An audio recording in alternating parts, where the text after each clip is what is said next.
Time to start the meeting. Can we have an adoption of the agenda? Moved. Second. Any discussion? All those in favor? Aye. Aye.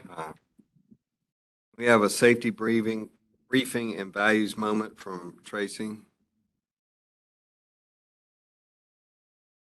Good morning. My name is Tracy Day, and I'm the manager of JEA's Key Accounts team.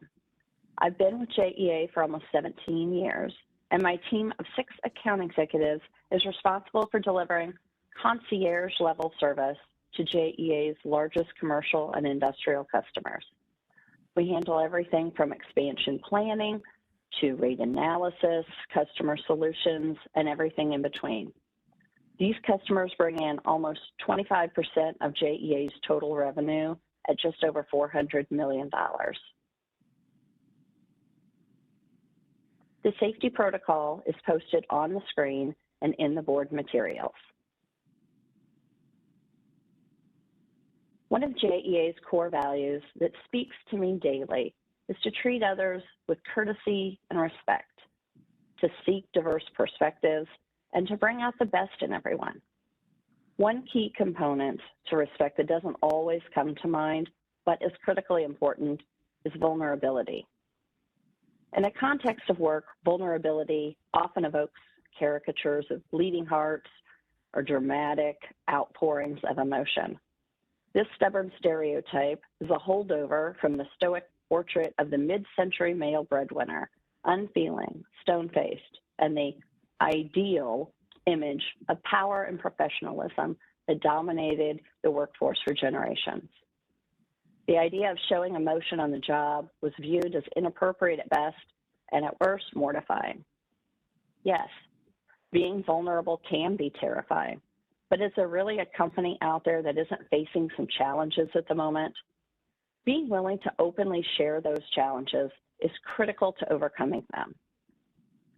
Today, as the future of work becomes the present, and employers and employees push and pull against the needs of the other, the importance of open and candid communication is clear. Organizations that create the space for true vulnerability build psychologically safe work environments in which people feel welcome to be themselves. And when people are willing to be authentic at work, they're also more willing to take creative risks, share their perspectives, and make valuable contributions that can only be expressed with a culture that values trust, respect, and inclusion. The challenge is in creating a culture where your team feels empowered to be honest, share for, and ask for what they need. Leading by example means being transparent and modeling vulnerability for your team. When it comes to setting examples, actions truly do speak as loud as words. But vulnerability isn't just about sharing your struggles. It's also about standing up for your values and beliefs and feeling comfortable doing so. Teams who feel safe expressing themselves in these vulnerable moments will similarly feel safe disagreeing with each other, bouncing ideas off one another when solving problems in the context of work. That leads to more valuable, inclusive, and unique solutions. It's easy to think of vulnerability as a skill, but when we do, we really distort the value of being vulnerable in the first place. The point of being vulnerable is to share the authentic parts of yourself and to have the courage and the compassion to make authentic connections with others. Thank you. Tracy, thank you. With this, Councilman Boland is not here, so we will move to comments from the public. First speaker will be Logan Cross with the Sierra Club.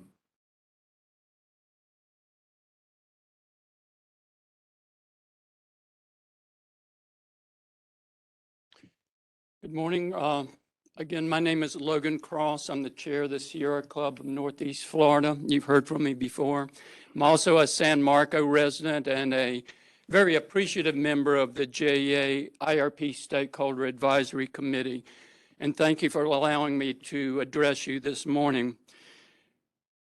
As I've told you in the past, the Sierra Club, along with other organizations, are mounting a campaign to try to get Jacksonville to join 13 other cities in the state of Florida that have made a commitment to operate on 100% renewable energy by 2050.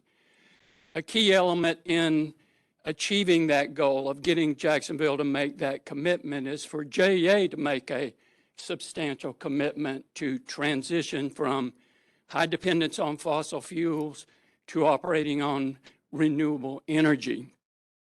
So that gives rise to the question of what are JEA's commitments to lower its carbon emissions and transition to renewable energy? I ask that question in part because in a last JEA board meeting that I attended, a JEA staff member addressing the group made reference to JEA's goals for carbon emission reductions.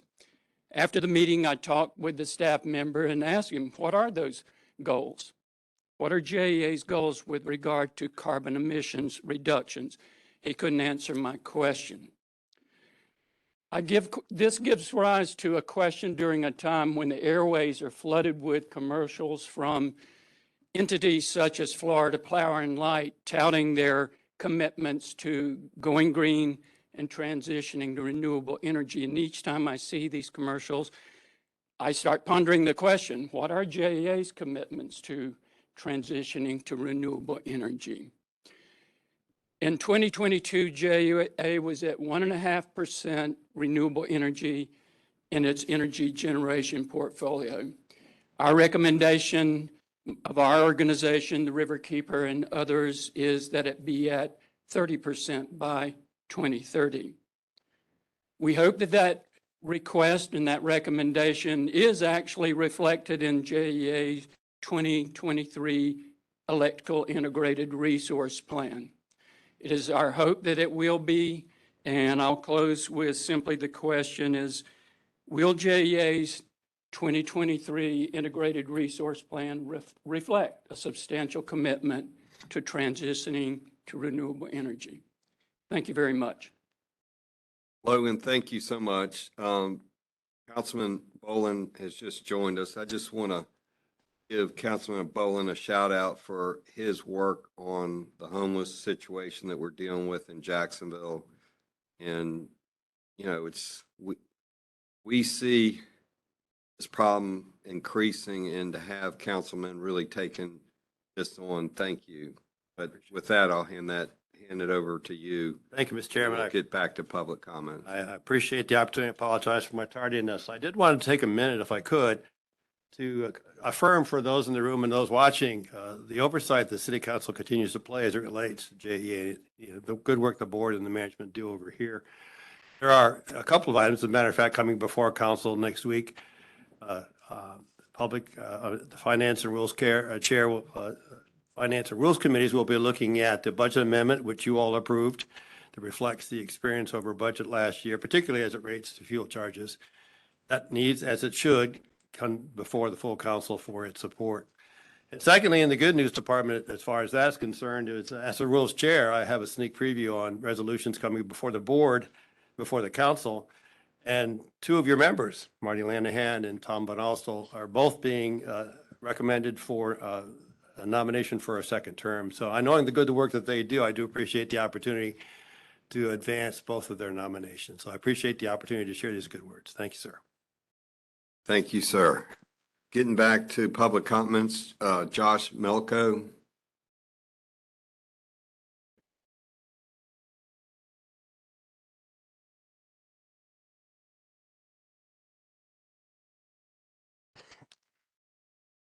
Hello. I want to thank thank the board today for the opportunity to speak with you all today.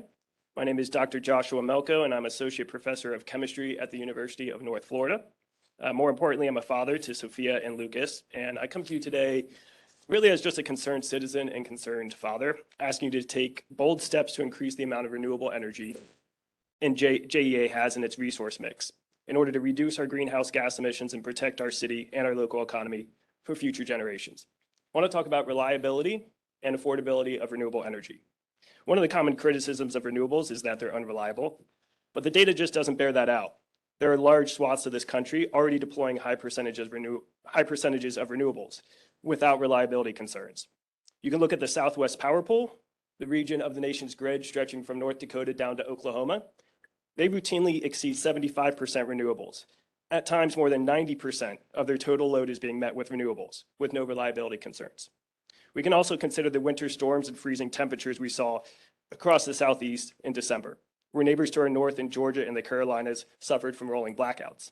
It was because of failures in gas and coal, not renewables. And blackouts would have been worse in Tennessee Valley Authority's footprint during those storms if wind power from the Midwest was not brought in to buffer against failing gas plants. Now, I want to pause and point out that Jacksonville did not suffer blackouts during this time, of course. And I think that points to the strong leadership and hardworking staff at JEA. So thank you for keeping our lights on during that time. But we must also know where our vulnerabilities lie. And being too dependent on coal and gas can have disastrous consequences, as we saw for other utilities. Regarding affordability, we've seen spikes in natural gas play out over the past year, and customers in Jacksonville are well aware of those effects. Solar and wind prices continue to drop to the point where they're already cheaper than coal and gas in much of this country. On top of that, the recent passage of the Inflation Reduction Act provides $369 billion to help transition our economy to clean energy. It includes production tax credits and investment tax credits for renewable energy projects for the next 10 years. And because, this is really important, these are direct pay eligible, JEA can now access these funds.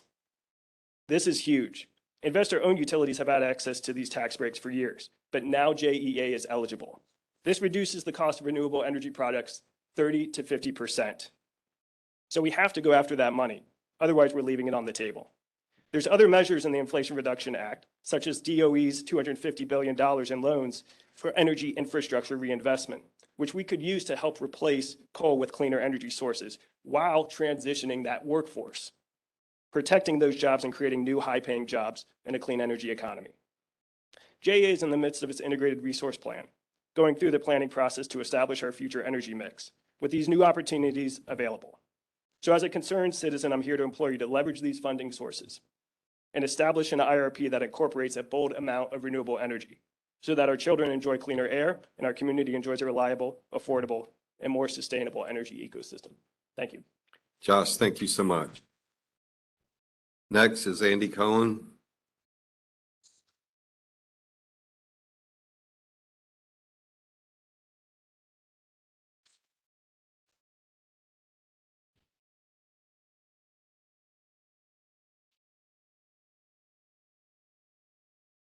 Good morning to the board and to everyone here. Thank you for the opportunity to speak today. My name is Lieutenant Andy Cohen. I'm in the United States Navy. I'm a naval flight officer at NAS Jacksonville, and I'm here as a concerned citizen. My opinions now do not reflect the opinions of the Navy or Department of Defense. My last deployment, I deployed to the Horn of Africa. It's an area of the world that's stricken with famine, hunger, and it drastically impacts the stability in the region. And climate change has really has really magnified that threat there. This can be exemplified by statistics. So in the past 5 years, the Horn of Africa has had less than average rainfall, and it's only expected to really get worse. I also deployed to Iceland, a drastically different area where they've led the world in renewable energy since the 1970s. They've adapted early to our world's shift to renewable energy, and now they have a minimal impact of climate change in the area. Here in the US, we have you guys. We have JEA.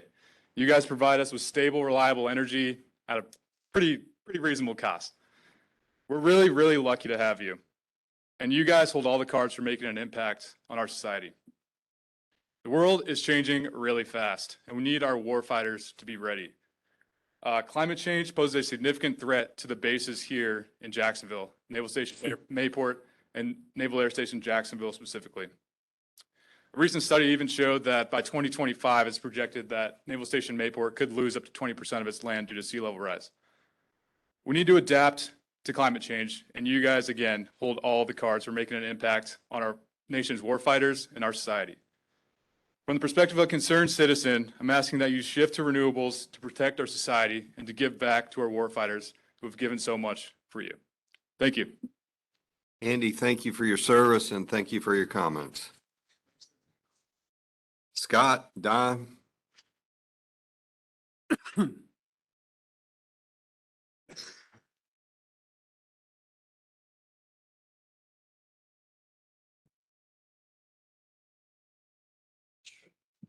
there and good morning. Thank you for having me speak today or allowing me to speak today. My name is Scott Dye and I am also a concerned citizen, and I'm here today just to share my perspective as a sustainability professional on JEA's upcoming IRP, the Integrated Resource Plan. Here's just my professional recommendation on the what, the why, and the how we can safeguard the future of our city. JEA should fully support Sierra Club's renewed Jacksonville campaign to join cities around the country and the world by committing Jacksonville to 100% renewable energy by 2050. The why. First is business. Everyone knows business talks in Jacksonville, right? I grew up here, so I've learned that over the years. Making this commitment would give us a competitive advantage to draw businesses to our city that are making similar goals to fulfill clean energy commitments. Not only will this be a boon for our business community, but it also will serve as a significant draw to young and up-and-coming professionals like myself that want to live in a city that aligns with their values. Secondly, on the why, cost certainty. If the last few years have shown us anything, we've learned how very little control we have here locally over volatile global energy markets. Our natural gas bills of last year are evidence of that. Having 100% renewable portfolio will insulate our city from unexpected, unpredictable events that happen halfway around the world. This predictability, peace of mind even, and cost certainty is what hardworking residents of Jacksonville want. Lastly, the third point on why our community. It is crucial that we phase out fossil fuels for the health of our city's two most precious resources. The St. Johns River being the first, and the second, our people. Our community, our neighbors, our family, our children. So the how, get to the crux of this. Any city can make a commitment that's 37 years down the line, but making it happen can feel quite daunting.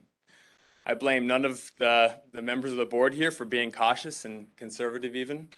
But with this in mind, let's take the uncertainty and the angst out of the equation by building a roadmap on how we can do this. Now more than ever before, there are resources and funds to help this transition, with one example being the Department of Energy's recently announced Clean Energy to Communities program, the C2C, which provides innovative modeling and testing tools, technical support, even a dedicated expert from the National Renewable Energy Laboratory to help stakeholders, that's all of us here today, understand the possible pathways our city can take to reach 100% renewable energy and the implications these pathways have for the people who live and work in the city. So in closing, I want to respectfully ask, implore, urge all the board members here today for their support, for your support. We have all the resources, the expertise, and the technology necessary to make this commitment to 100% renewable energy. All those things exist today, and they will only continue to improve over the years. This, coupled with the fact that the World Economic Forum last year acknowledged solar as the world's cheapest source of energy, make what was formerly considered a bold commitment now just smart business. The people of Jacksonville want this. It's a win for our businesses, for our wallets, for our families, for our river, for our health, and especially for our future. Mr. Stowe and the rest of the board, as the most important environmental organization in our community, are you with us? Thank you for your time. Scott, thank you for your comments. John Burr.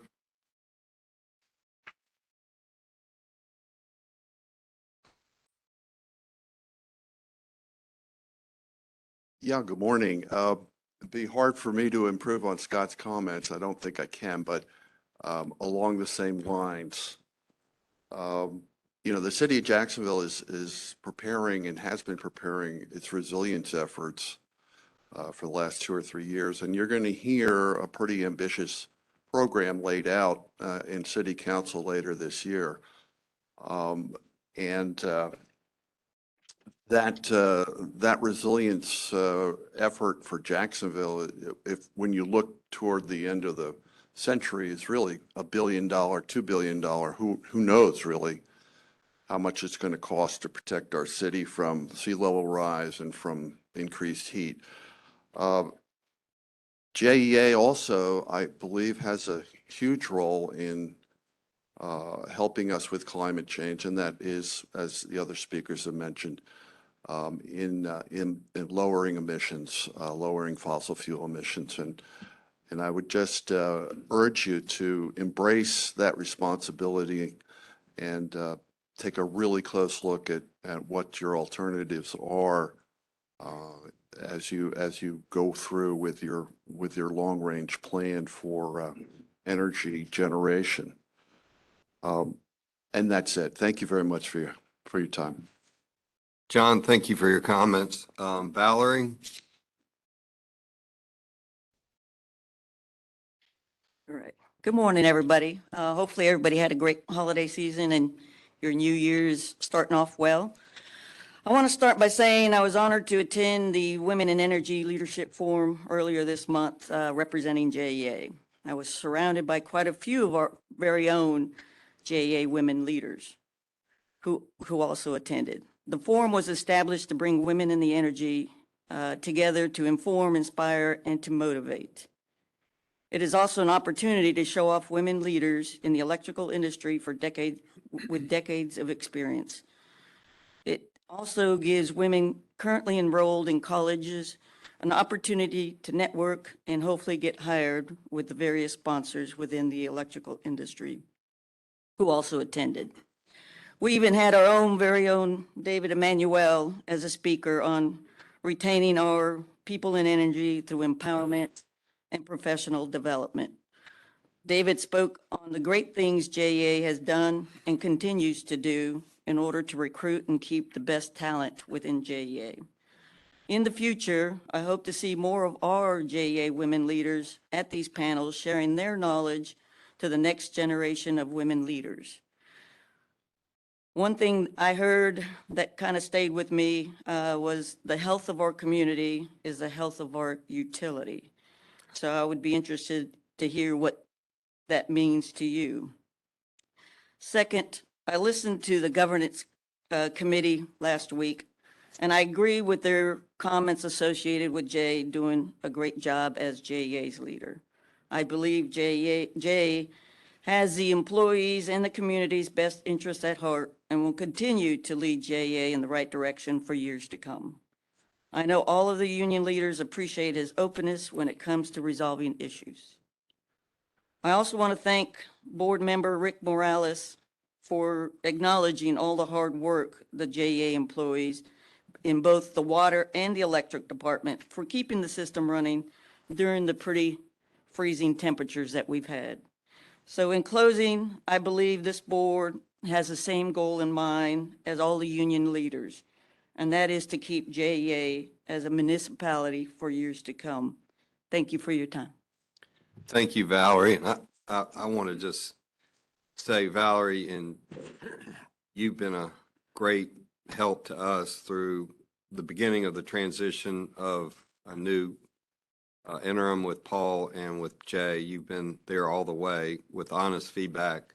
And to speak to the women, look at David, Jay's executive team, and you look at Ted over there, they're surrounded by the best and smartest people. So yeah, I think Jay understands women are important and the leadership women can bring to the table. So with that, I'll hand it to Jay. Oh, do we have any public comment online? What's that? Do we have any online public comments? As I understand it, there wasn't any. Is there any online comments? Good morning, this is Landon. I have yet to see any public comments, but I'm going to quickly go through the instructions if anyone wants to raise their hand. For those that have joined us virtually, located on the right side of your screen, you will find an icon that looks like a person name labeled participants. Now, this option will allow you to see a long list of individuals who have joined today's meeting. Now, on the top of this list, your name will be visible, and on to the right, you'll notice a gray icon that looks like a hand. If you click it, it will turn blue, letting me know that you'd like to be recognized for public comments. Now, in addition, we have enabled the chat capability. This option is located next to the participant icon and looks like a caption bubble. If you click on it, it will bring up the chat window and you can submit your comments. We'll wait a few moments to see if anyone from the public would like to be recognized for public comments virtually.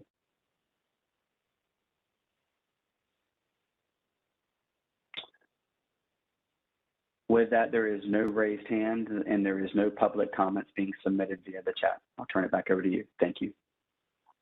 Thank you so much. And with this, I'll hand it over to Jay for his report. Thank you. I appreciate that. And thank you for all of you that are here in attendance, those that spoke during the public comment. And thank you, Valor. Thank you. Want to recognize again the time and effort that the board members put in to be able to support the community. And Councilman Boland, thank you for continuing to be here and to support us as we continue to try to be better at what we do every day. I neglected to start again with JEA is not for sale, but with your support, that will continue to be the case. I want to start with a little bit of discussion about what we call our unbeatable team.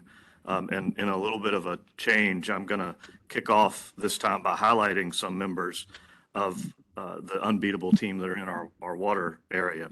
Jackie Shield is our Director of Water and Wastewater Delivery and Collection, and she's going to introduce some folks. But I want you to know that Jackie's been here for a couple of years now, and she's leading a large group of folks in the water and wastewater delivery and collection area. And when you spend the time to recognize the women in energy, the women in utilities, I want you to know that there's not very many places in the country that have a larger system than JEA has.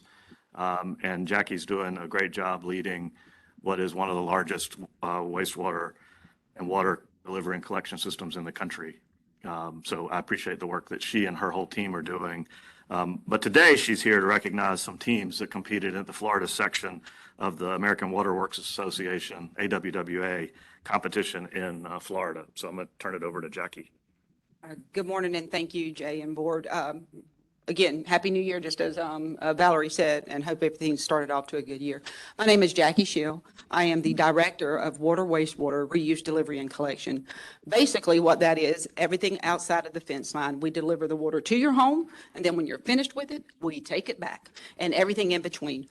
We have a group of over 230 plus folks in our area and dedicated to serving the task, to serve our community. I have over 32 plus years with JEA, and I'm very blessed to say I love to come to work every day to serve our community. This is the fun stuff, as Jay says. We do a lot of technical, 24 hours, 7 days a week, so this is the fun stuff where we get to highlight some of our teams. JEA is an active member of the American Water Works Association, a group of water professionals, and to transfer knowledge and gain, expertise into providing good, sustainable water to our communities.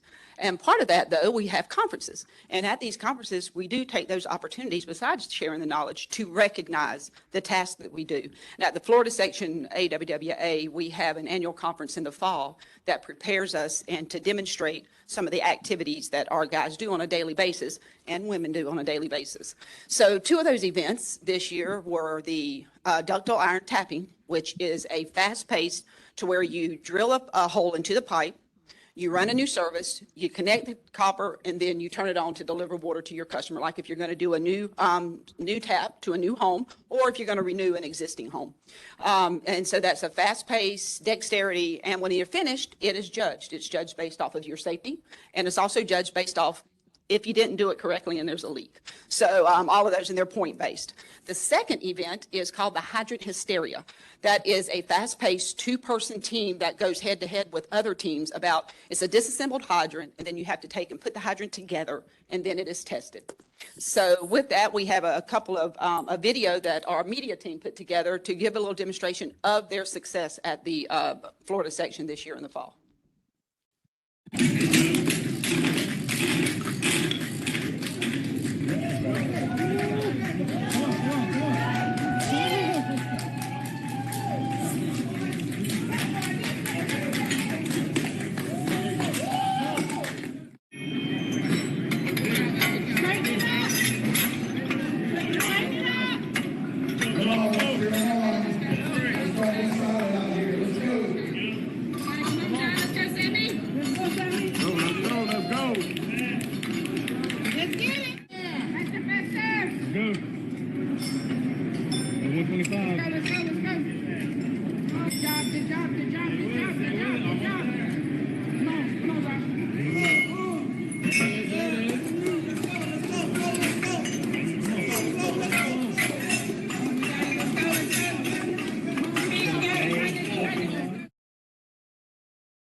right, that's just a quick excerpt from the actual competitions this year. And with that, I'd like to introduce and recognize our winning first place teams that will now go on to the national event.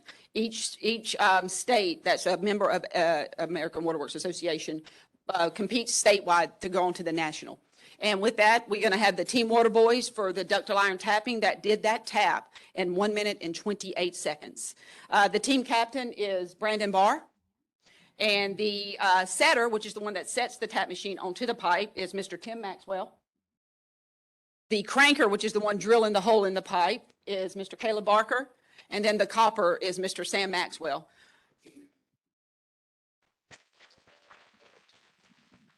Okay.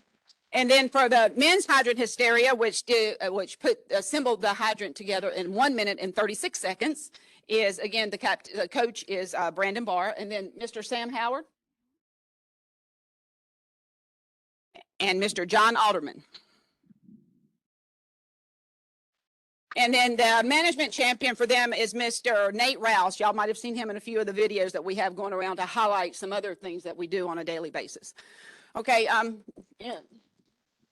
You know, a lot of times you'll say, you know, ladies first, or here I'll say, we just saved the best for last. Sorry, fellas.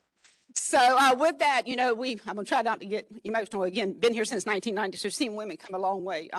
You know, our women's hydrant hysteria team not only set history for JEA, this is the first women's operation competition team since we have been, you know, a utility. So that's the first thing.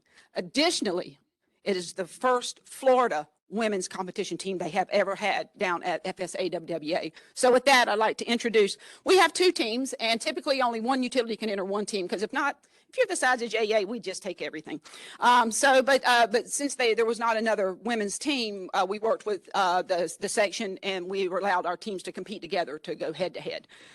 So with that, I'd like to introduce our first women's team, which actually put the hydrant together in 1 minute and 58 seconds. That is Miss Zasha Delorbe and Miss Laura Biles. You know, and just, you know, seconds make a difference, so they say. And our second team assembled the hydrant in 2 minutes and 2 seconds. And that is Miss Janelle Hatch and Miss Florence Bent. But I must say that their times that they put together beat more than half of the men's times. So you should have saw some jaws drop. So very proud of all of our teams. Thank you, Jay, for this opportunity, and thank you, board, and thank you, Raynetta, for providing us the opportunities to go and showcase our talents in our events. Thank you. Let me quickly say, Yes, sir. from all the board members, your service and your commitment every day is so important. Thank you all, not only for the competition, but what you do every day to make us, as a community, a great community. I didn't see it. Thank you.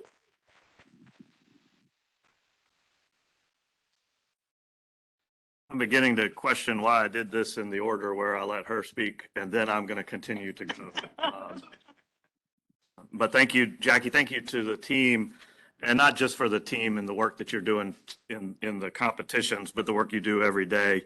And we're proud of the accomplishments of our team members, and look forward to seeing them compete at the international program in Toronto, Canada in June. I'm proud of what you do to serve this community every day, as Bobby said, and improving lives and building community. What these folks did at AWWA is similar to the teams that you've heard about before with our line worker rodeo program on the electric side. There's meter competitions. There's a lot of competitions in this business. And part of that is so that we have fun, but they're focused on one of our core values, which is safety. This activity allows, they can't do this if they break safety rules. The time would be it wouldn't work, and they wouldn't be able to win if they were not doing everything that they're doing safely. And so it's a focus of what we do, and it helps us build our culture and stay engaged with employees as part of our community. Speaking of engagement, we are completing the next round of our employee engagement survey in February, mid-February. As the results come in, we will share them with the board because an engaged workforce makes us a better organization, helps us to serve the community well. In theme of awards, the Florida Municipal Electric Association has recognized JEA with the Restoring Communities Award for providing mutual aid to other municipal electric utilities during the past year.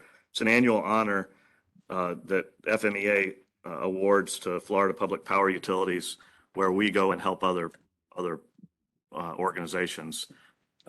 In January of last year, of 22, JEA crews responded to communities in South Carolina and Virginia to help restore power after major snowstorms.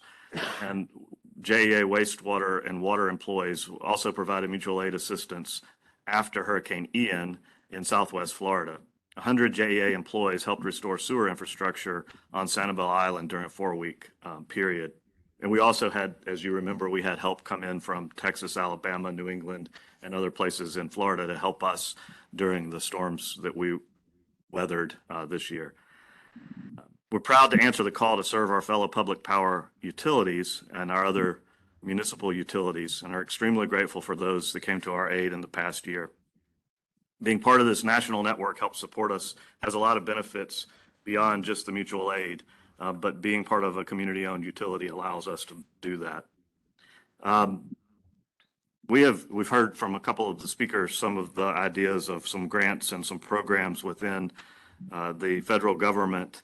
We have a group of folks that are keeping an eye on opportunities for grants that might be available in legislation, like the Infrastructure Investment and Jobs Act and the Inflation Reduction Act. In addition to the possibility of grants, the Infrastructure Investment and Jobs Act of 2021 updated a longstanding federal law known as PURPA. It's the Public Utility Regulatory Policy Act. PURPA, over the years, has required that most utilities, including JEA, formally consider policies and programs aimed at using more renewable energy and promoting efficiency.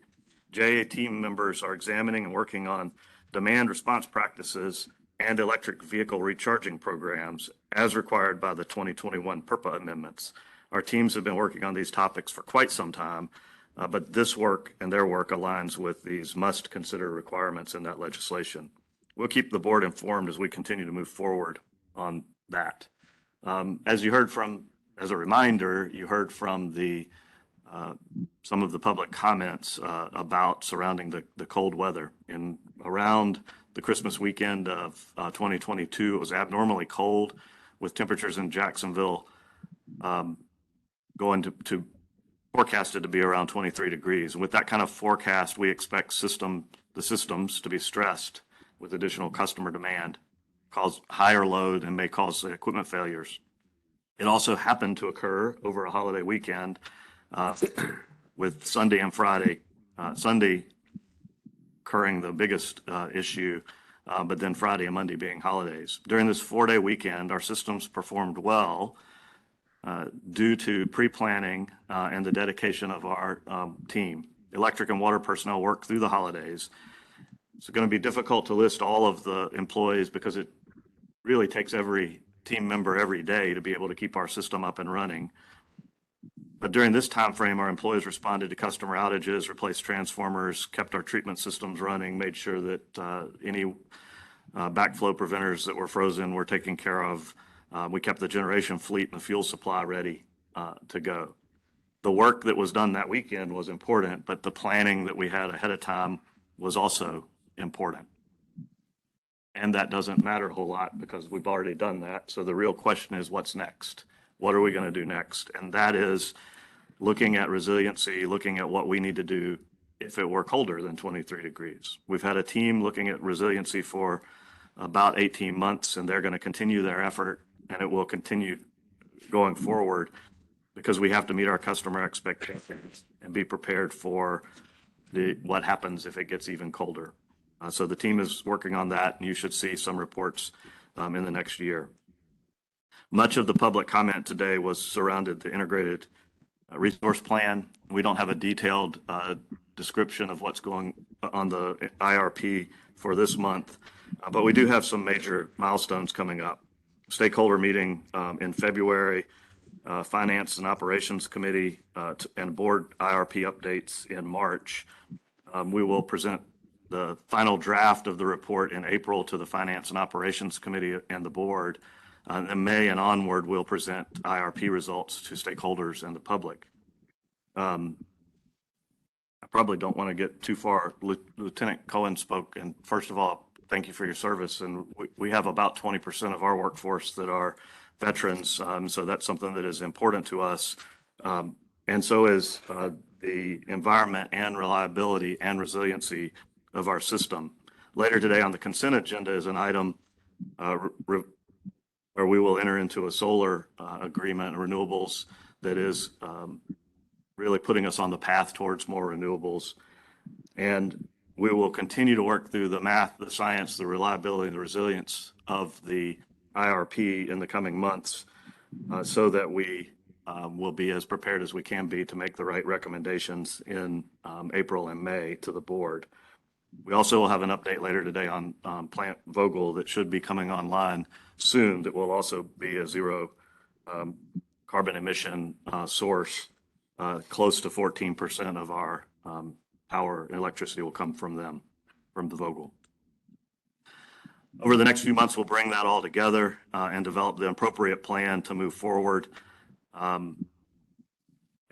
There's a lot more on this topic to come, but I appreciate the work of the team, and I appreciate the work that the stakeholders have brought to us to keep us in the right direction, to be sure we're making the best decision that we can. Since the last time we met, I've crossed over 2 years here at JEA. It is an honor to be a part of this team. At that last, I indicated very confidently that we would hold this meeting. I don't know if anyone else remembers this as aggressively as I do, but I'm very confident about how we would hold this meeting in the new building. And there were aggressive shakes of the head from lots of team members around the room because I had that date wrong. But our team is working hard to get the new headquarters up and running. We are getting the last parts of security and technology and everything set up. We're targeting mid-March for opening now. Nobody shook their heads. Mid-March opening. We'll phase in with some smaller groups and get things ready to go. And we will update you with a firm date, but not as aggressively, but I believe that the March meeting will be held in the new building. With that, thank you for your continued support. Thank you to the over 2,000 employees that are keeping our system up and running every single day. It is truly an honor to be a part of this team. Thank you. Jay, thank you. And thanks for all you're doing. And since Jay's been here, it's not been easy talking about hurricanes and COVID, but overcoming, you've done a fabulous job with a fabulous leadership team and fabulous employees at JEA. With that, JEA performance update from Randy Swift. Good morning.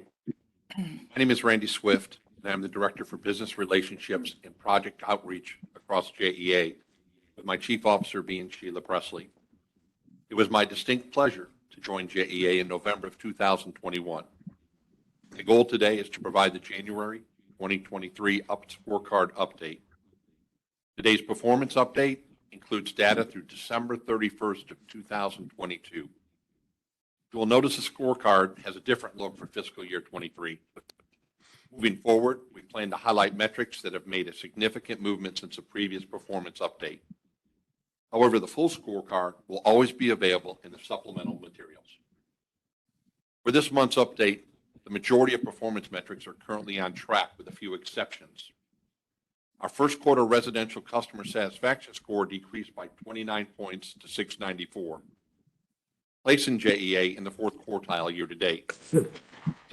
Overall satisfaction declined in large part to a big drop in price satisfaction. Customers in every segment experienced higher monthly bills during the first quarter of the fiscal year due to a combination of higher electric consumption fueled by weather and higher fuel charges. We're mindful of the impact on families, and we're doing everything possible to serve our customers, including alerting customers to abnormal usage, adding customer service representatives and self-service enhancements, faster service, and sharing cost-saving measures through a variety of communication mediums.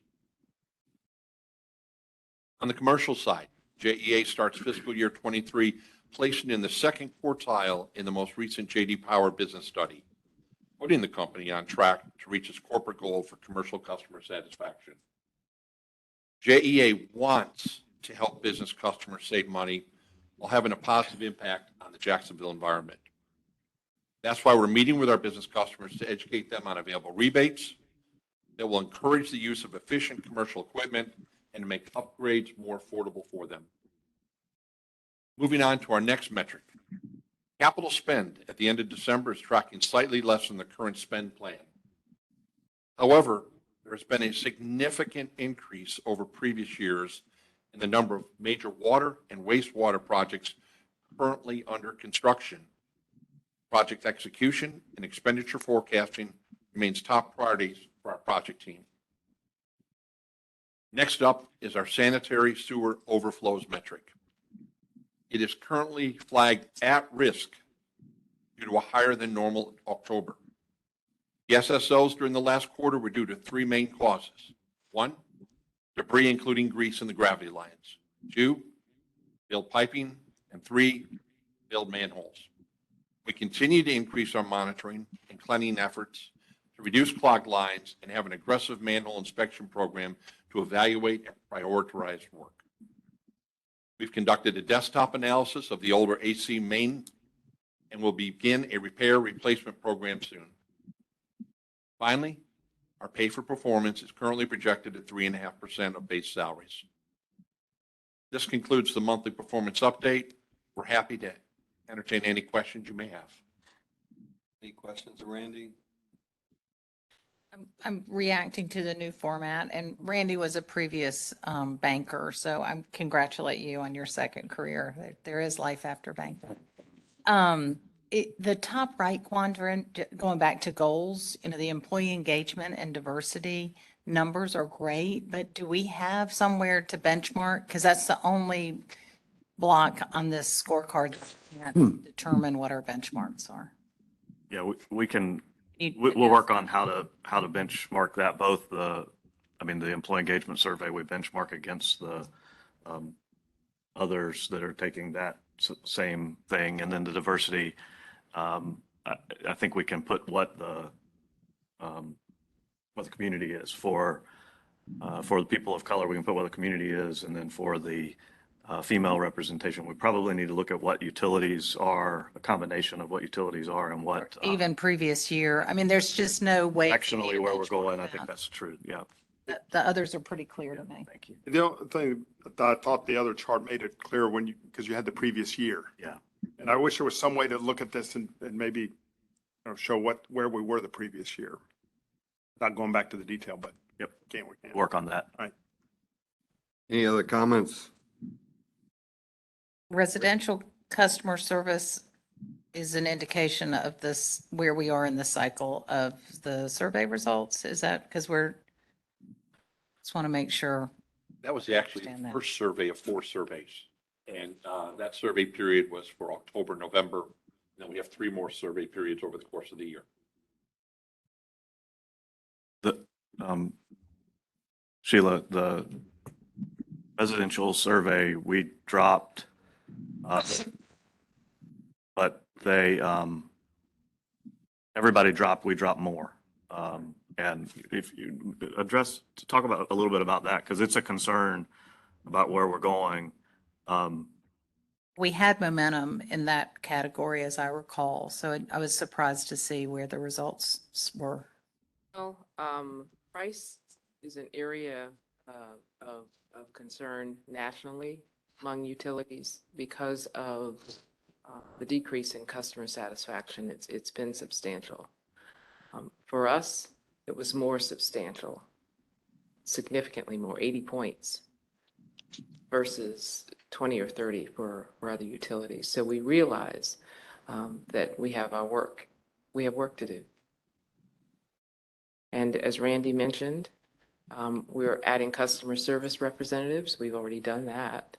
Adding more digital solutions for customers, providing high usage notifications, talking about rebates and other solutions that will help to address the price adjustments. The price for we switched to the monthly change in fuel charge. Other utilities are not doing that, and they are catching up with increases. We're also making better decisions now than we have in the past on how to buy our natural gas and our commodities that we use to go into that fuel charge, and saving customers money on that. All of that is important for us to do, but it is still a significant impact to our customers when many of our customers, it's the second or third highest bill that they pay every month. So we'll remain focused on how to make good decisions to help with that. You know, Bobby, if I may, we made the very positive decision to float with the fuel costs. Yes. And the costs have been crazy. And I think what you're seeing as a result of this survey is people like that buffer that we were giving them before, even if it wasn't fully accurate. And let's watch that closely, because if that's what they want, we don't need to be hard-headed about it. We absolutely don't need to be hard-headed about it. If we had the old way of doing it, in order to provide the buffer that you speak of, we would have had to have higher rates and more increases. So we'll spend some time kind of putting that together, so that at one of the committee meetings coming up, we can talk a little bit about what the difference is, to be sure that it's the right decision going forward. I think that's fair. So Joe, do you have just any making sure that we'll discuss that in the Workforce and Customer Committee, maybe in the April timeframe, the next committee that's up. Yes. Okay. I will sign in. Thank you. Joe, do you have any other thoughts? Rick? With that, we'll move to board and committee reports and items for consideration. Joint meeting of the Finance and Operation and External Affairs Committee report by General Joe. Thanks, Bobby. General Joe, that sounds good. I'm going to trade places with the lieutenant. Where is he? Let's switch. Okay, thanks, Chair Stein. This is sort of an extensive report, but a very good meeting. So on December 16th, the Joint Committee of Finance and Operations and the External Affairs Committee met on December 16th. Bringing the two committees together allowed 5 of the 7 board members to hear the important topics that fall within the oversight of both committees. Russell Caffey, the controller, provided us with the FY 21-22 financial overview. Our financial health metrics are in line with or exceeding our targets for both systems. This includes liquidity, debt, and fixed charges. Our investments didn't perform as well as our targets. This is in line with the broader market at that time.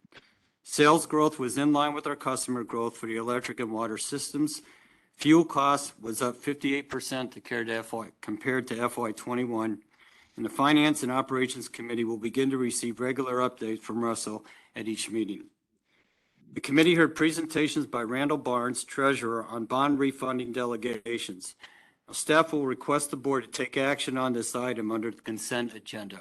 But briefly, JEA board has historically delegated the approval and execution of bond refunding transactions to the CEO under certain parameters to provide staff with flexibility in taking advantage of market opportunities to lower debt service costs. Since FY 2012, JEA has issued $4.8 billion of refunding bonds, leading to about $569 million of net present value savings. On average, that is translated to about $42 million in debt service savings each year. The current refunding delegations expired on December 31st of this past year. Staff is requesting new refunding delegations for calendar years 2023 through 2025 for each of JEA's systems. Total refunding delegations requested for the 3 calendar years includes $515 million of callable fixed rate bonds and $732 million of variable rate debt. The proposed resolutions are in line with JEA's debt management policy. Staff will report back to the Finance and Operations Committee the results of any transactions pursuant to these authorizations at the next regularly scheduled meeting following the closing date of any refunding bonds. Secondly, Gary Baker, Senior Director, Energy Operations, provided a presentation on the System Solar Firm Energy Transaction Confirmation. This item will be brought for your consideration under the consent agenda to approve and ratify transaction confirmation with the Energy Authority in accordance with JEA's Board-Approved Energy Market Risk Policy, JEA's Procurement Directive Exemption, and Delegation of Authority. Now, TEA, the Energy Authority, has negotiated a transaction with Florida Power Light to purchase System Solar Firm Energy for use by JEA. JEA has executed the transaction contingent upon board approval. The transaction is intended to increase JEA's renewable energy resource portfolio and reflects a 150 megawatt solar resource that will deliver to our customers on average 383,000 megawatt hours per year that is not sensitive to actual weather conditions. Benefit of this transaction is to provide a solar bridge to provide additional renewable resources for customer programs. Note, this will increase solar from 1% to 4% of JEA's net energy. Later in today's meeting, you will receive a presentation from Victor Blackshear, Director of Financial Planning and Rates, on the electric cost of service and rate recommendations based on a recent study. I'll save my remarks for Victor to share with the findings of the board, but I would like to add that as part of JEA's strategic objectives, we believe in offering reasonable rates to our customers and making sound business decisions. It's in the best interest of our customers and JEA for staff to conduct regular rate studies to achieve target revenues to ensure we are able to continue to provide resilient, reliable infrastructure. At the end of the presentation, Victor will be asking the board for the consideration of this item. Additionally, we heard presentations for information on the following. First, supply chain challenges, and basically on the transformers. Historically, JEA has been able to leverage the strengths of numerous suppliers in respective areas to provide JEA with not only outstanding quality, but also competitive pricing and consistent supply. As supply chain disruptions occurred in 2020, JEA felt the impact across numerous commodities, but was able to overcome these challenges through these partnerships. In 2021, the supply chain issues grew in regard to the transformers due to nationwide shortfalls. On the supply side, the shortfalls range from the lack of workforce, access to critical raw materials, and transportation issues. Alternatively, on the demand side, there has been a record consumption of transformers driven from new growth and storm hardening or overhead to underground projects across the U.S. JEA uses single-phase pad-mounted transformers with lead times growing from 3 to 4 months prior to 2021 to approximately 10 months in early 2021. The industry then saw another drastic leap to 16 months very soon after, and since then, some manufacturers have pushed lead times out to 22 months. To remediate this issue, operations has paused some O&M project work, such as overhead to underground conversion, to preserve on-hand inventory to cover repairs, maintenance, and emergency work only. Capital projects are now installing units in phases for new developments and have even utilized overhead transformers in place of pad mount and underground utility applications to provide service sooner while we wait for the pad-mounted transformers to arrive. We have also redeployed underutilized transformers for more efficient utilization of resources. Additionally, JEA procurement has responded with increasing inventory min-max levels, placed more frequent ordering for significantly higher quantities to cover the long lead time, and placed several spot buys in the market to help mitigate both short-term and long-term needs.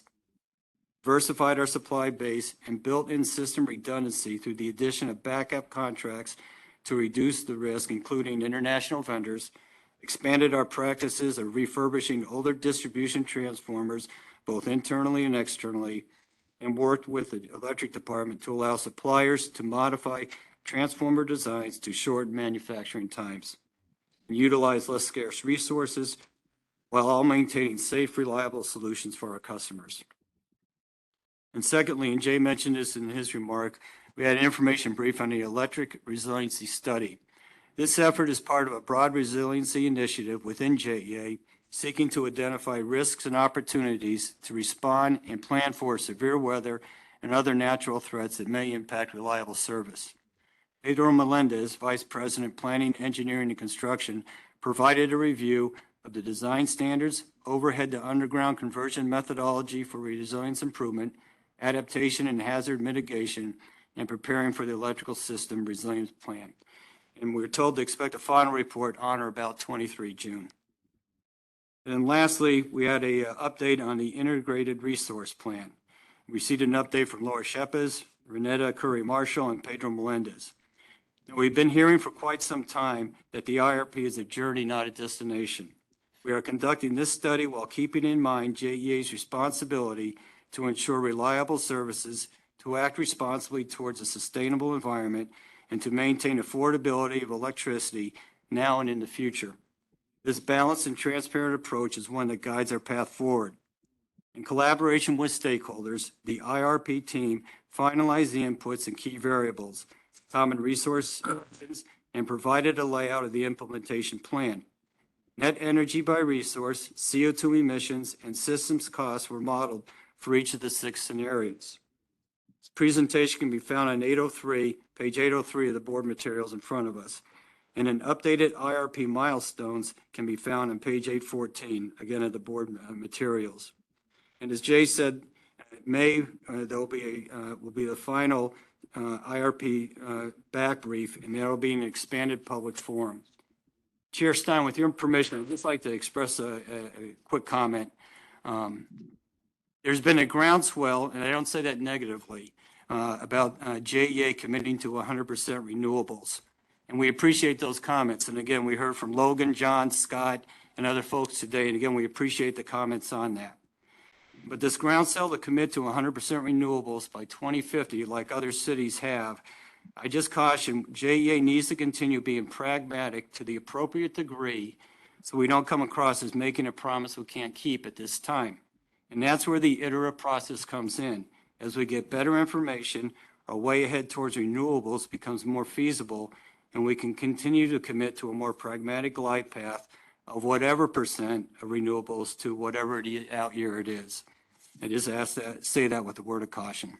Thank you, and I'll stand by for any questions. General Joe, thank you. Any comments? Well, let me say this. The IRP was, I think, I give Jay and his team a lot of credit. Is getting input.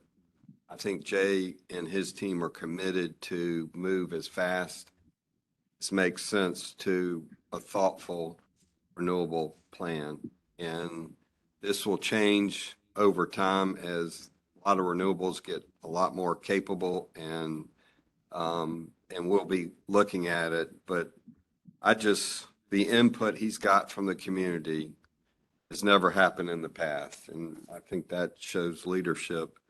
The other thing I think that has been important since Paul came back and since Jay has been involved is, our debt to assets on the electrical side is 50%. Our debt to the water side to assets is 30%.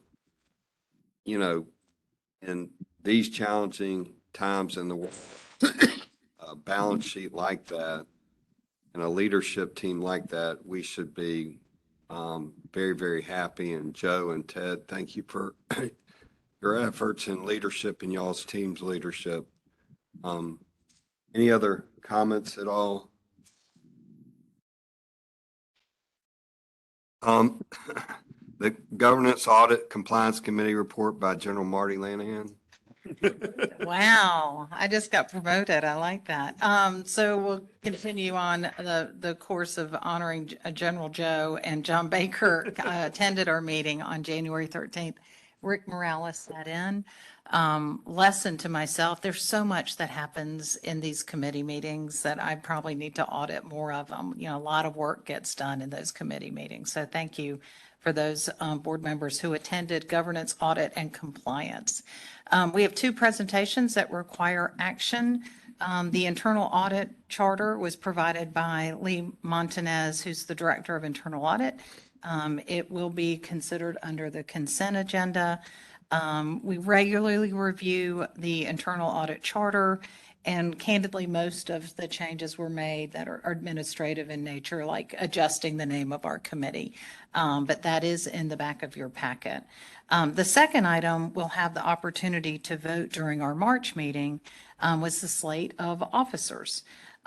We have provided information in your board materials to reinforce the composition of the officers of the JEA as directed by Article 21 of our charter.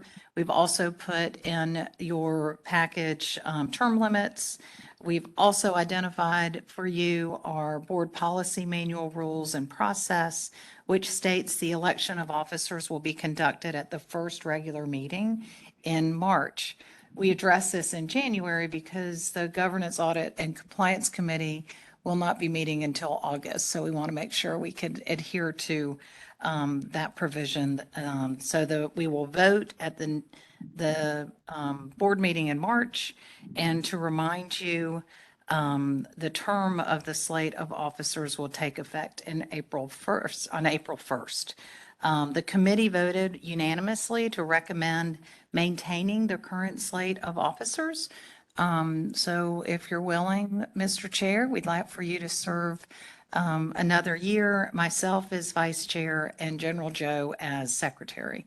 There was a lot of conversation about the importance of continuing to keep leaders in place who have historical knowledge as we're still rebuilding the organization. So, but that won't come up to this group for a vote until March. We heard from Joe DeSanto, Managing Director of E&Y, our review of the fiscal 22 audit results. The materials again are in your board package. And as in previous years, we've asked that John reach out to each of the board members to just have a quick discussion with each of you. And I believe, Melissa, that has been scheduled. Perfect.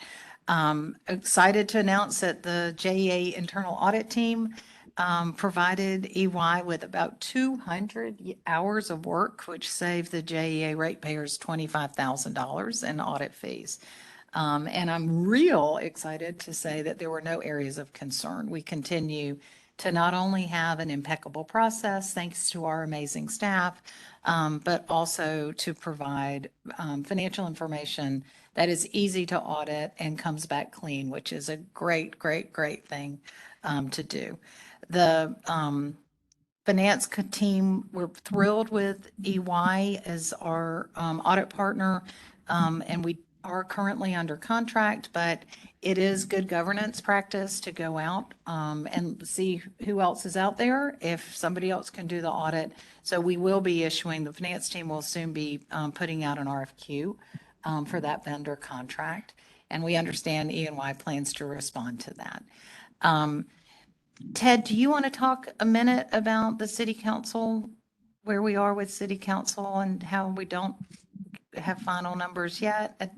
Yes, so there is a section that sees city's auditor on the city pension plan, which we have participated in. Until we get that number, we quite done with the audit. Actually made a little bit of progress with that yesterday, so we hope that be wrapped up in. But to meet with our agreement with our financial institutions that the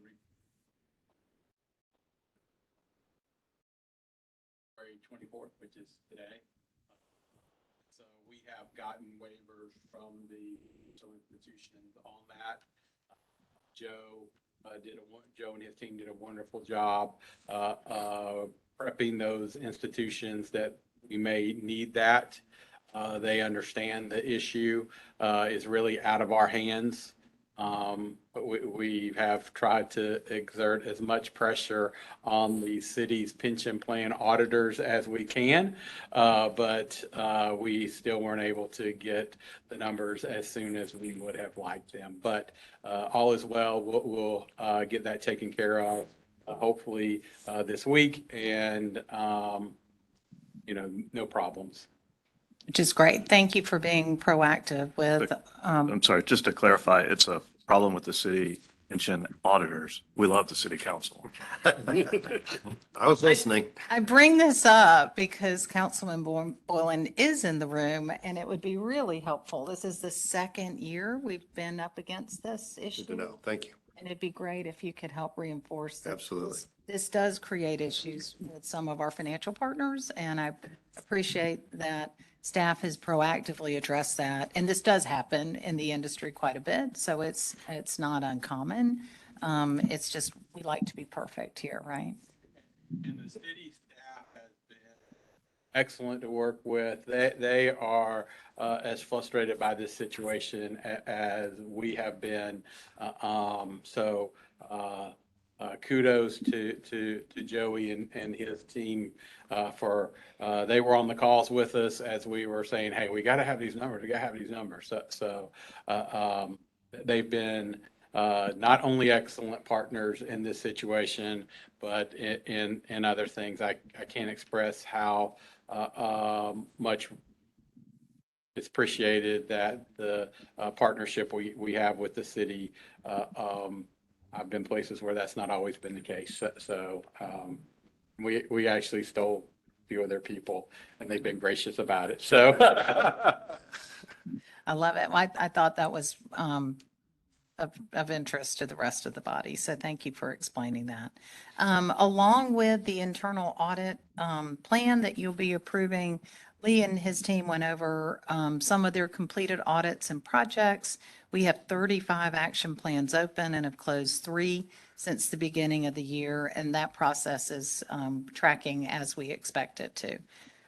We had a lot of conversation with Willette with her ethics officer report, really focusing on the employees' commitment and understanding and awareness and a strong ethical culture. She and her team have doubled down on in their action plan on having outreach like town hall meetings to really flesh this out. It was, as you may recall, one of our lower items on the engagement score survey, and I'm glad we're going to be able to retest that in February. So I'm looking forward to seeing what her team is able to have that conversation. We have a strong ethics program, and we just want to encourage people to use it, to continue to use it. And we had such a robust conversation that Willette has been invited to make a presentation to our committee when we reconvene in August. We are in our committee responsible for the board assessment summary and the process. And I'm very proud to say we honored the timelines that we set out for ourselves earlier. To remind you, October 13th, you all received an online self-assessment where we were asked to be completed by November 15th. And we reviewed those results at our January meeting. I mentioned at the beginning that we had strongly agrees with a score of 5 in the following areas. The board has a strong relationship, working relationship with the CEO.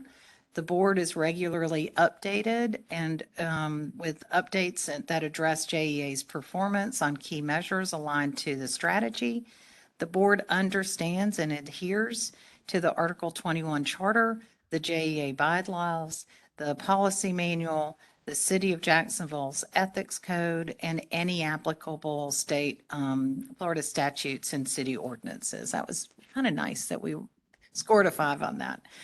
We scored a 4.71 on the fact that we understand and support our mission, vision, and strategic focus areas and engage in strategic planning. As a board member, I feel I have the knowledge needed to tackle the important issues or provide proper oversight. Board members are well prepared and spend adequate time engaged in discussion. The board is focused on being proactive rather than reactive and is primarily focused on the future rather than the past or the present. So again, fellow board members, thank you for your feedback there. The board was given the opportunity for areas that we can improve on. And I appreciate everybody's comments. And what we have said is that we'd like better understanding of the capital allocation process. We would like, this was overwhelming. There were many, many, many comments that we'd like to improve on 100% member physical attendance at our board meetings. One of us commented, not all board members attend the meetings in person, which is a requirement to have a quorum. We do have good attendance counting virtual attendance. Would like to see us commit to being at meetings face to face and not on WebEx. And we said we'd like to continue living into the new committee structure and the function. Given the number of comments around attendance, we are going to pull that out as an item to discuss and see what we can do about that at the August meeting. So that will be an agenda item at an upcoming meeting. What areas are we most effective? Corporate governance. I'll have to look at staff when I say that we applauded ourselves for staying out of the day-to-day issues of the JEA. Only you can really tell us if we are doing that. We think we are, and I think we are as well. Communicating candidly with the CEO and staff. We aren't afraid to ask the hard questions. Again, we had a comment, we do a good job balancing our roles and setting policy, creating strategy, and managing the CEO. We engage appropriately and inform appropriately. Lots of comments about the transparency for the community that we operate in, which is really important to all of us. So some great comments. A great shout out for the exceptional leadership by John Baker previously and Bobby currently. That the board really appreciates your leadership. And the one thing again that was pulled out was attendance. So we'll address that in August. But from the actual self-assessment is captured in our board manuals. If I didn't do a proper job, dig back in, but I think we pulled out the most salient comments from that board assessment. And I appreciate, again, everybody's engagement in that process. We will do this again. I guess it's in October of this year. So we'll constantly be looking for your feedback.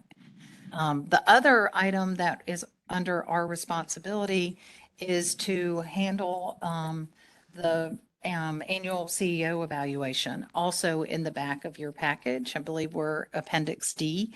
The staff has informed me that on December 15th, David Emanuel and Chair Stein met with Jay to incorporate all of the comments that were in the evaluation results. Our job is to oversee the process. The process has been completed, and I understand, Bobby, that you'll present to us in your chair report some takeaways from that conversation.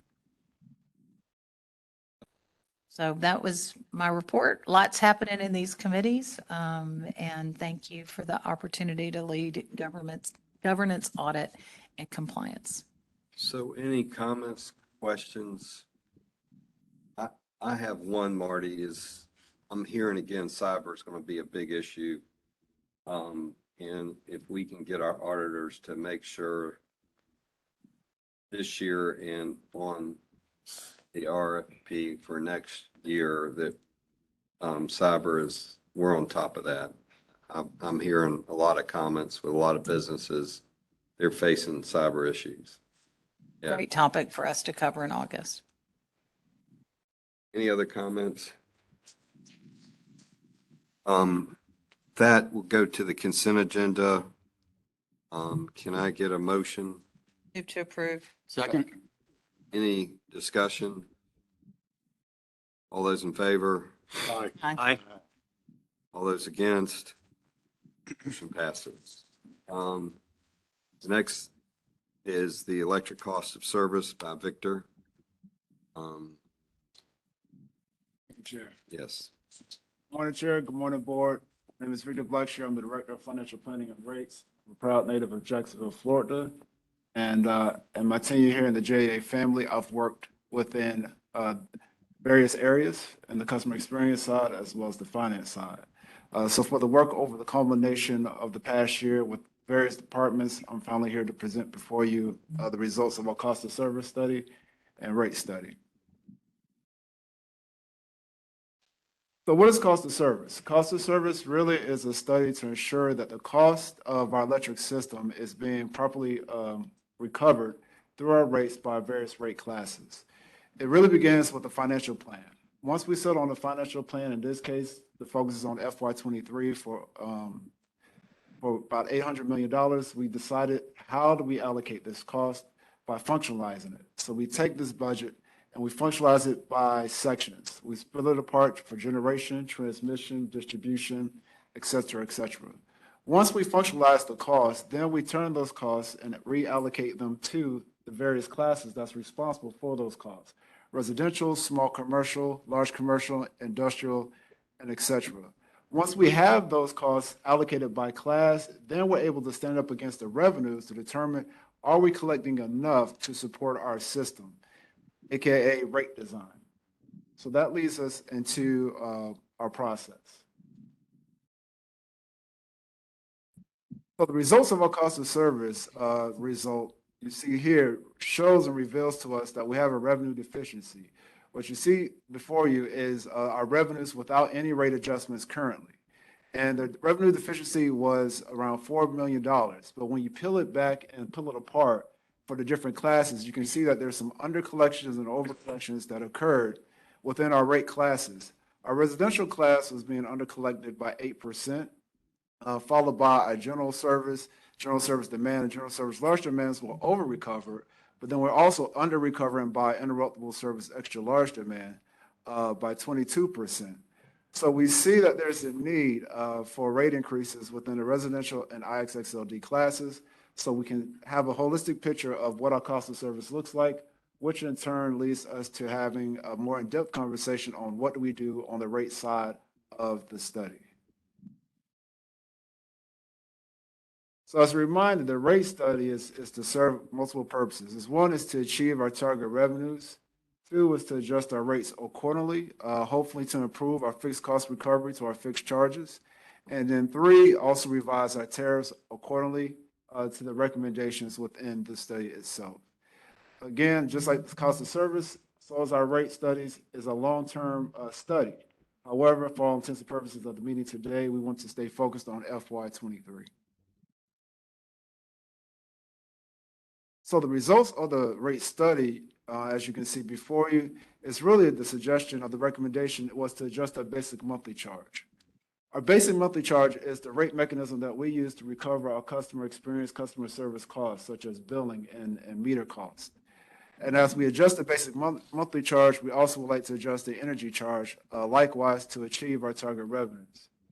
But part of the recommendation is to achieve the target revenues is by closing the gap by raising our residential rates upwards. However, hold our commercial and industrial rates steady. However, we still would like to adjust the basic monthly charges and energy charges within the commercial and industrial classes. And we'll get into the details a little bit further and in the next slides. But prior to that, as you also see, and go back. If you recall in the cost of service study, we also showed that there was an under-recovery in the IXXLD. At this time, we would like to postpone any adjustments there because right now we're evaluating a real-time pricing mechanism.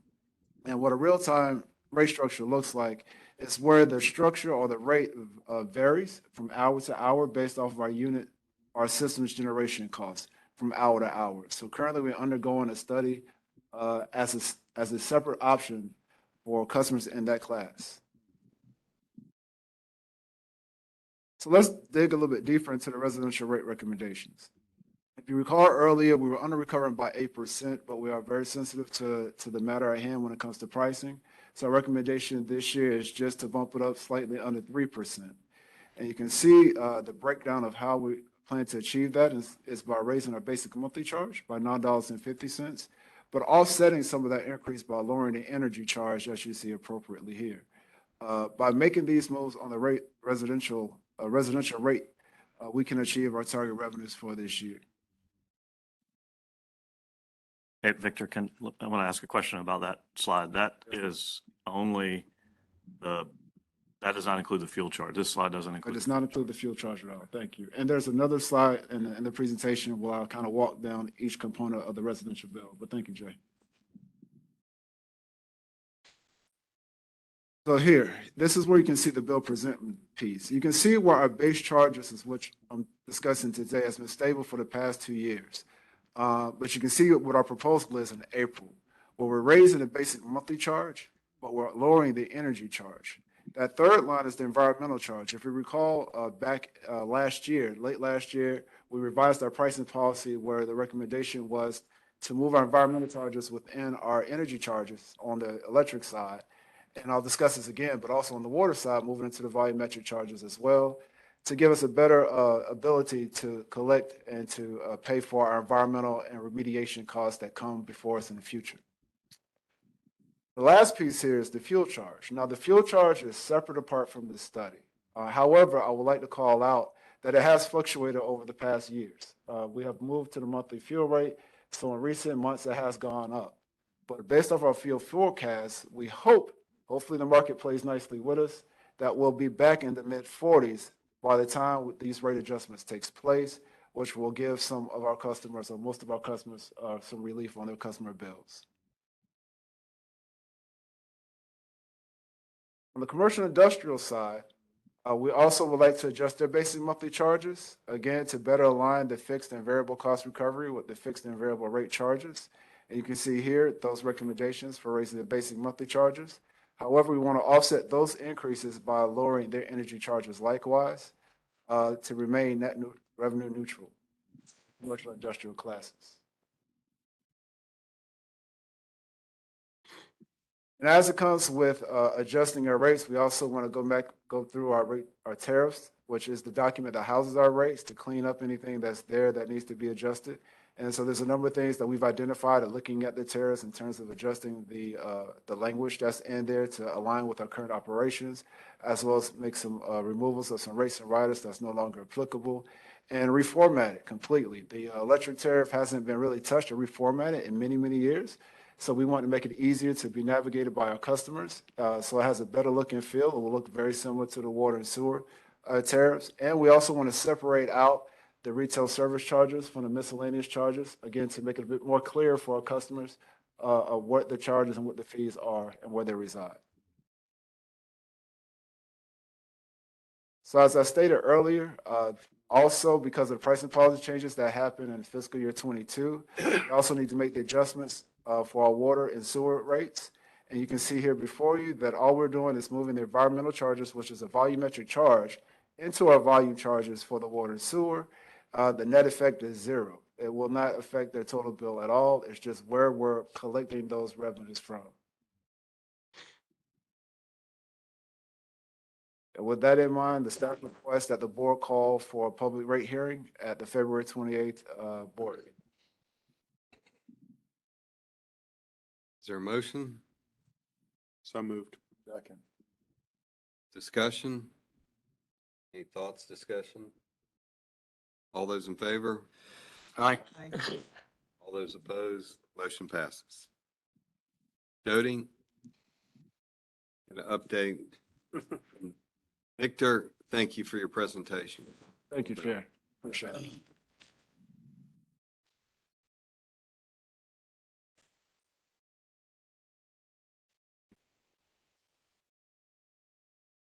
Good morning, Chair and board members. I'm Jody Brooks, the Chief Administrative Officer. I've been in this current role for almost 2 years as of March. Time flies when you're having fun. It's amazing that the 2 years has gone by so quickly. I really enjoy working here and working for this team and working with Jay and the board.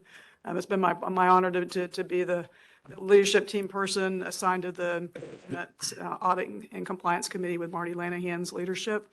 Marty also participated and attended the Florida's Women in Energy Leadership Forum, and it was a privilege to have some time to visit with her during that as well, that Valerie had pointed out earlier.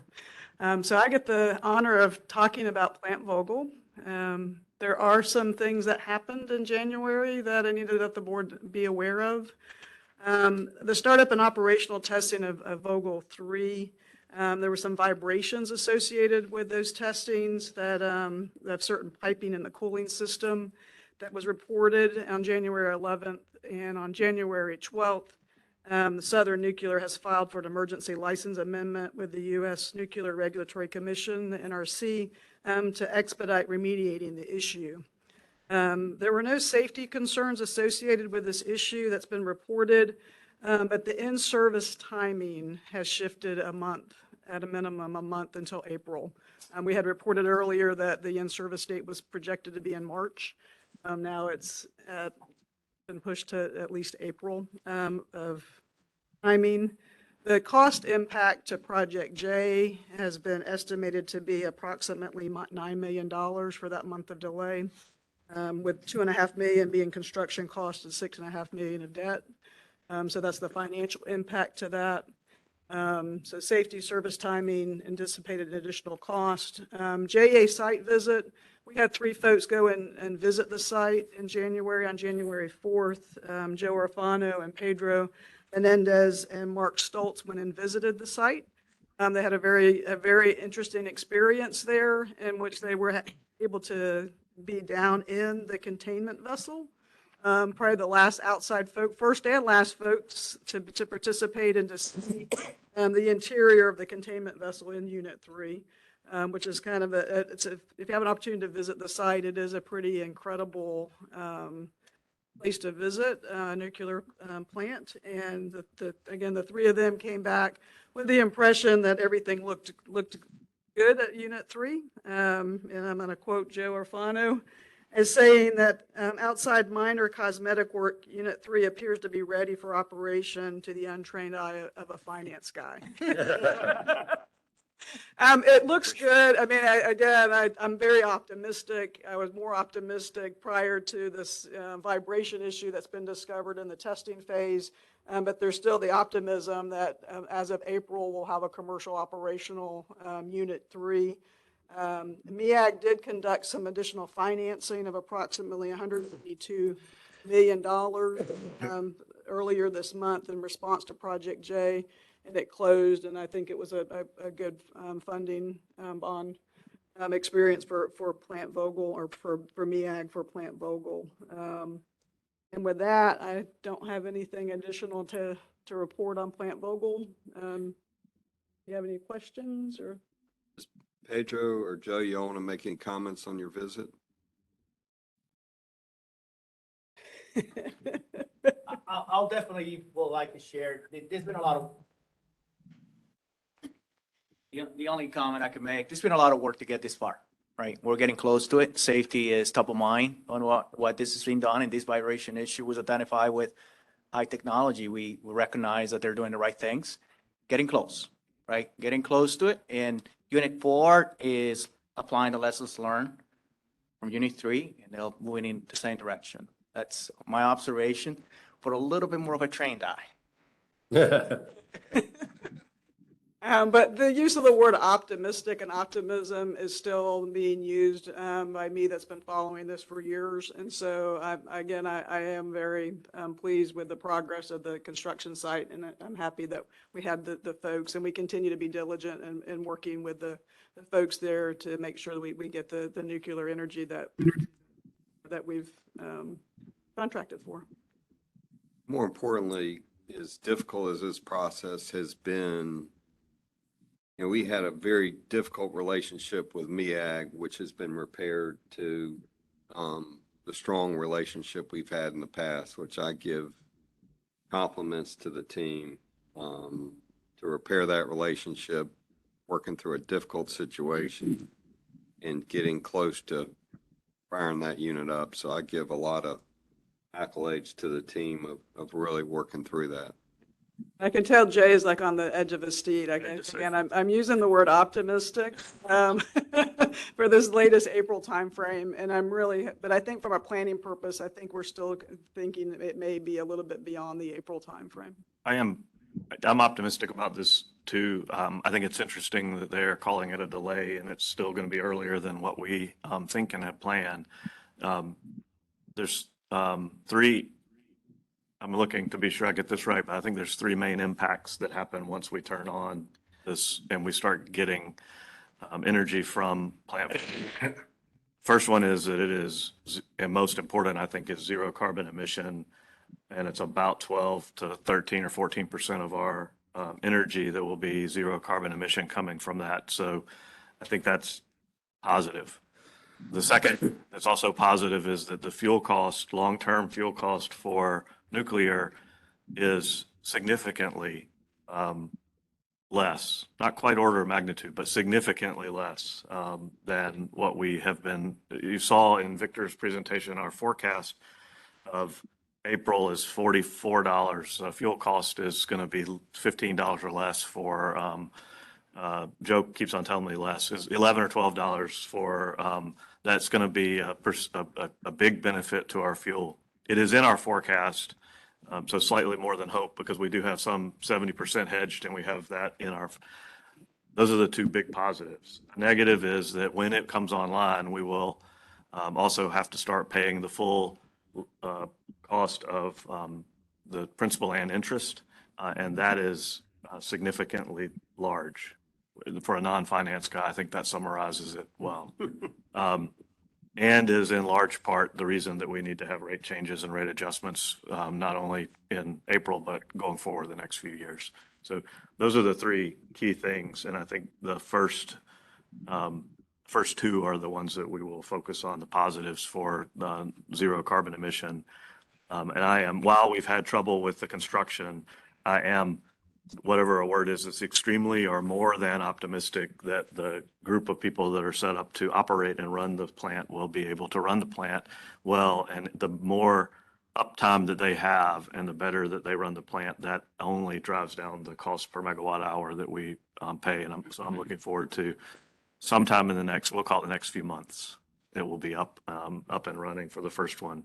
And I think Vogtle 4 is also on track to be a little ahead of what we thought the schedule might be. Right, and there hasn't been any timing changes to Plant Vogtle. It's been reported. Jody, I appreciate your efforts and the process of making sure that we are on. And the other thing for board members, if you ever want to go up and see the facility, it is one of our major assets. Work with Jay and work to set something up because, you know, as Pedro and Joe said, it's something to see. Yeah. With that, we'll work on talking about the chair's CEO contract, talking about the Jay's CEO contract. I'm sorry, Chair, to interrupt. There was old and other new business. Do you mind if I just make one little comment? Absolutely. There's been a lot of discussion about the Florida Women in Energy Conference. And I did have the honor of attending with a lot of our team members. And David, you were very brave to be there with all of us women. But I want to make sure that I get the opportunity to congratulate our team members throughout the rank and file. You know, there were utilities from across the state, obviously there, and candidly across the country. And every time I turned around and I was talking to somebody about, you know, their accounting team or their legal team or their R&D approach, they would talk about the hundreds of people they had in their organization that were attached to whatever it was. And I turned around and looked at Jody. I'm like, how many people do we have in those positions. She's like 3, maybe 10. So what we accomplish with efficiency and effectiveness, I just wanted to applaud you all. A municipally owned utility doesn't have the resources of a publicly traded organization, and that became clear to me. But I want to make sure you also understand everybody who was an innovator who spoke at that conference. I would kind of grab in the hallway. Most of those folks had already reached out and discussed with our team members what they were putting in place and how we can leverage what I'll refer to as shelf technology once it's been proven and in pilot. That they're already reaching out to the JEA to see how we can implement or leverage those opportunities. So we're not missing out on anything by not having seas of people working. But I just wanted to say thank you to all of you because you really are incredibly valued. There were some recruiters there, Jay, that I had to say, stay away from our people. But you're incredibly valuable to this community, but the respect that the industry has for our staff is pretty impressive. So I just wanted to say thank you. Thank you, General Marty. But it just comes to our employees, 2,000 employees that come to work every day here, what it means for this community and, the respect that we all have and the gain respect we all have. And is there any other new or old business? Chair Stein, I got one question on the JSEB contracts award report summary. There's 2 categories, request for proposals and invitation for bid. If I'm looking at the chart the right way, it implies that those were resulted in contracts awarded, or we had 35 small businesses submit a proposal. I'm sort of confused on that. So if you go to, it's on, I think it's page. Let us clarify that and we get the right answer for you, unless Ted, I don't know, I'm trying to see who. I'm just used for request for proposals. Okay, you submit something. If we had X 35, that's great, but it makes it sound like that's how many contracts were awarded as a result of that. And if that's it, that's fine. I just was sort of curious on that. Okay, thanks. It's minor. I was just curious. Any other? That was on page 1,412. 17, Jake. Yeah. So talking about the CEO contract, let me spend a little time. John asked me to head the search for Jay. After a year, I committed to Jay that we would review his contract.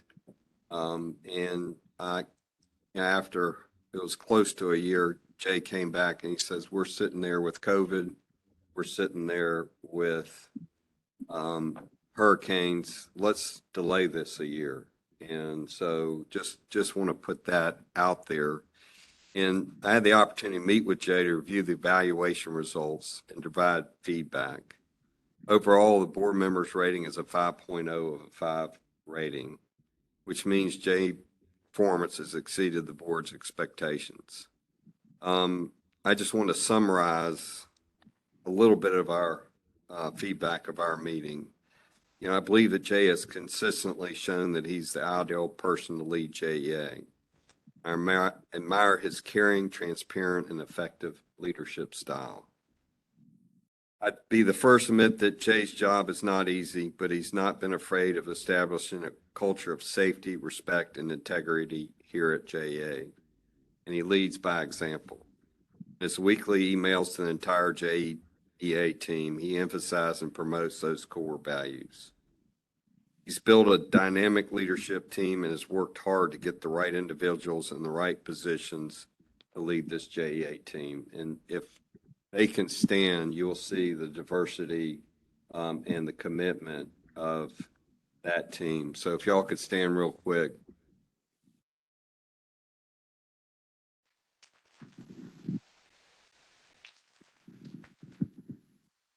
And I think that is, to be able to put a team during COVID like this that exemplifies our community and shows the leadership in our community is very, very impressive. You know, over the past year, we were still feeling effects of the pandemic, experiencing unprecedented supply chain issues, shortages of transformers, and Rick Morales is aware of those, and volatile natural gas prices, just to name a few. During those challenges, Jay and his leadership team were proactive, candid in their communications to the board, JEA stakeholders, and the public, and did not shy away from answering tough questions. A few notable achievements over the year include maintaining a high-level credit ratings, Moody's upgrade JEA's rating on the electric, improve residential and business customer satisfaction, and being recognized by Forbes as one of the best places to work. JEA was ranked number 14th of 500 medium-sized companies. Let's talk about the CEO contract discussion. I think we all would like to maintain and keep Jay for the long term. He's a committed, talented leader who loves his job and loves working in a municipal utility. Therefore, based on those results of the evaluation, you see here on the agenda under my comments, I'd like to discuss his contract. I request that David Emanuel assist me by gathering some salary information. I'd like to turn it over to him to share his findings. Thank you, Chair Stein. We pulled together 3 different survey vehicles. The Willis Towers Watson Executive Energy Survey, which operates at companies $1 billion to $3 billion. We also use the Independent Energy Human Resources Public Power Association Survey, and the Large Public Power Council Benchmarking Survey. Jay's current salary is $594,131. He ranks 12 out of 17 on the Large Public Power Council Benchmarking. His current allowances are $21,600 for total cash at $615,731. He represents, and his position in that number is at the edge of the lower third, moving into midpoint. Thank you, Chair Stein. Love board discussion.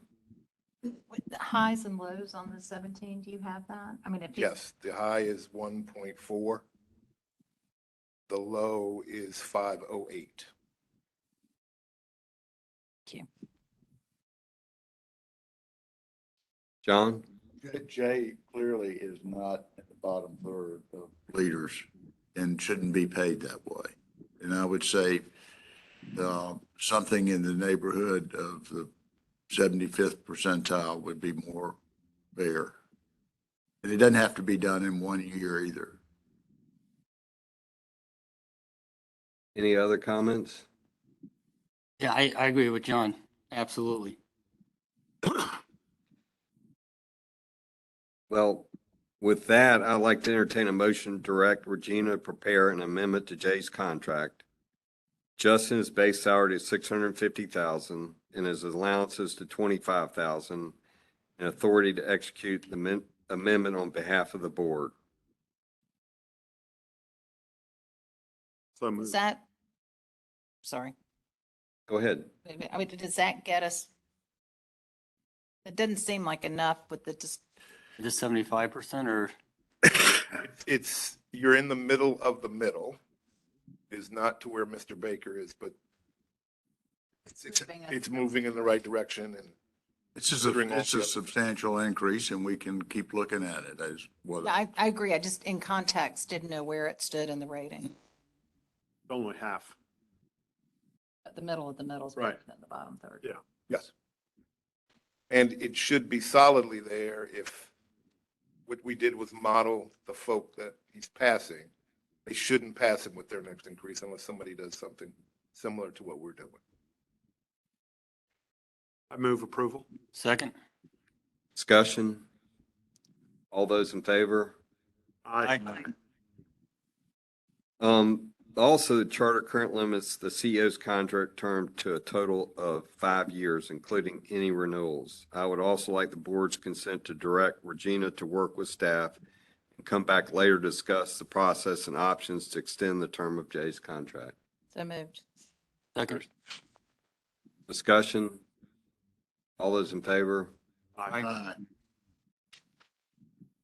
That's, our next meeting will be February 28th, 2023. Can I say one thing? Yes. Thank you. Thank you for the team and thank you for the board. I appreciate it.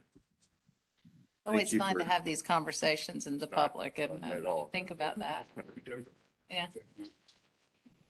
Better to have complimentary time. right, that's true. And a great feedback from all of you for the CEO evaluation. Thank you, everybody, and have a wonderful day. Adjourn. Good job, Mr. Chairman.